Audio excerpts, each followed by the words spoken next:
Video start ചെയ്യുമ്പോൾ തന്നെ തെയ്യത്തിനെ കാണുമ്പോൾ തന്നെ നിങ്ങൾക്ക് പറയാതെ തന്നെ മനസ്സിലായിട്ടുണ്ടാവും അല്ലേ ഇത് എവിടെയാണെന്നുള്ളത്. കണ്ണൂർ ജില്ലയാണ് കേട്ടോ.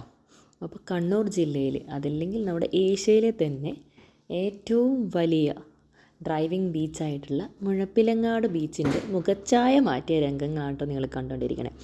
അപ്പം നമുക്കിപ്പോൾ അവിടെ പുതിയ വാക്ക് വേയും കാര്യങ്ങളൊക്കെ പണ്ടൊക്കെ എന്ന് പറയുമ്പോൾ നമുക്ക് ബീച്ചിലോട്ട് ഇപ്പം എല്ലാവരും കാറും ബൈക്കുകളൊക്കെ എടുത്ത് വരുമ്പം രസമായിരുന്നു കേട്ടോ. പക്ഷെ അതിൻ്റെ കൂടെ തന്നെ ഇപ്പോൾ ബീച്ചിനെ ഒന്നുകൂടി ഒന്ന് ഭംഗിയാക്കിയിരിക്കുകയാണ് കേട്ടോ. അപ്പം സൈഡിൽ വോക്ക് വേ വന്നതിന് ശേഷം ഇപ്പോൾ ഒത്തിരി ആൾക്കാരാണ് വരുന്നത്. അത് മാത്രമല്ല കൂടുതലും ഇവിടെ എൻ്റർടൈൻ ചെയ്യാൻ എത്തുന്നത് കുട്ടികളാണ് കേട്ടോ. അവർക്കുള്ള കളിക്കേണ്ട ഐറ്റംസും കാര്യങ്ങളൊക്കെ ആയിട്ട്. പിന്നെ അത് മാത്രമല്ല നമ്മുടെ മുഴപ്പിലങ്ങാട് തൊട്ടിട്ട് എടക്കാട് വരെ അത്രയും ലോങ്ങിലാണ് വോക്ക് വേ ഉള്ളത്. അപ്പോൾ അതുവരേക്കും ഒരു ഈവനിങ് വോക്ക് കൂടി നമുക്ക് സുഖമായിട്ട് അവിടെ നിന്ന് ചെയ്യാം. അപ്പോൾ വൈകുന്നേര സമയങ്ങളിലൊക്കെ വന്നു കഴിഞ്ഞാൽ നമുക്ക് കുറച്ച് സമയം ബീച്ചിലെ കാറ്റ് കൊണ്ടിരിക്കാനും അതുപോലെ തന്നെ കുട്ടികളുടെ കൂടെ കളിക്കാനും എല്ലാം ഒന്നിനൊന്ന് മെച്ചം. ഇപ്പോൾ സാധാരണ നമ്മൾ ഇപ്പം അതിൻ്റെ തൊട്ട് പുറകിലായിട്ട് ഒരുപാട് ബജ്ജിക്കടയും ചായക്കടയും അങ്ങനെയൊക്കെ ആയിട്ട് അടിപൊളിയായിട്ടുള്ള സംഭവങ്ങളാണ് കേട്ടോ. അപ്പോൾ കണ്ണൂർ വരുന്നവരെ തീർച്ചയായും ഇവിടെ ഒന്ന് വന്ന് വിസിറ്റ് ചെയ്യണം കേട്ടോ. നമുക്ക് അടുത്ത വീഡിയോയിൽ കാണാം. Bye bye.